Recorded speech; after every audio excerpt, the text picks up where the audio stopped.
நாகூர் அனிபா பாட்டு மட்டும்தான் இஸ்லாம். சின்ன பிள்ளைகளுக்கு தெரிய வாய்ப்பு இல்லை. பெரிய பிள்ளைகள், பெரிய ஆளுகளுக்கு, முதியவர்களுக்கு இது பற்றிய செய்தி உங்களுக்கு தெரியும் தானே. பெருநாள் வந்தால் மட்டும்தான் பள்ளிவாசலுக்கு போகக்கூடிய ஆண்கள், பெருநாள் வந்தாலும் கூட தொழுவாத பெண்கள்.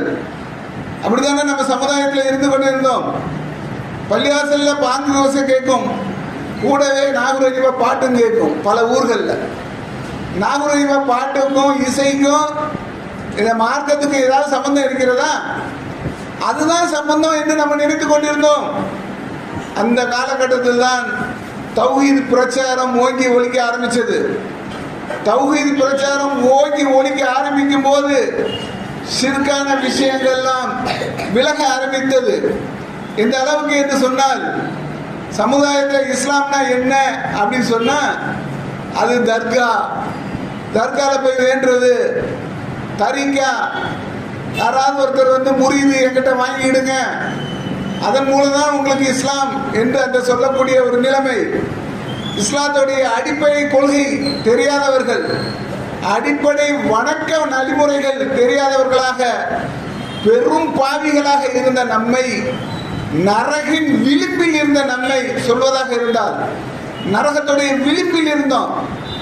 ஆனா அந்த நேரத்தில் நமக்கு தௌஹீத் பிரச்சாரம் மூலமாக அல்லாஹ் நேர்வழியை தந்தானா இல்லையா? அந்த நேர்வழி நமக்கு அவ்வளவு ஆர்வப்படுத்தியது. அதற்கு முகம் கொடுத்தோம். தௌஹீத் கூட்டங்கள் எங்கே என்று ஓடினோம். தௌஹீத் பத்திரிகைகள் எங்கே என்று வாங்கி படித்தோம். கூட்டம் எங்கேயோ நடக்கும், அங்க ஓடி சென்று நம்ம கலந்து கொள்வோம். இன்னைக்கு கூட்டம் நம்ம அருகில் இருக்குது, வர மறுக்கிறோம். ரொம்ப சுருக்கமான நேரத்தில் கூட்டம் முடியுது. எப்போ முடிவாங்க? வீட்டில் போய் நான் சீரியல் பார்க்கணுமே, மண்டைக்குள்ள புழு குறைஞ்சிக்கிட்டே இருக்குது, வீட்டில் நிறைய வேலை இருக்குது, அவங்க வர்றாங்க, இவங்க வர்றாங்க, இதெல்லாம் ஓடிக்கொண்டே இருக்கிறது. அதெல்லாம் சரி.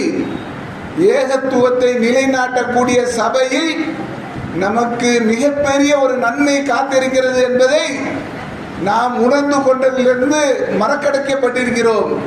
பெரும் ஆர்வம் அப்போது இருந்தது. தௌஹீத் வேகமாக வளர்ந்தது, மிகப்பெரிய அளவில் வளர்ந்தது.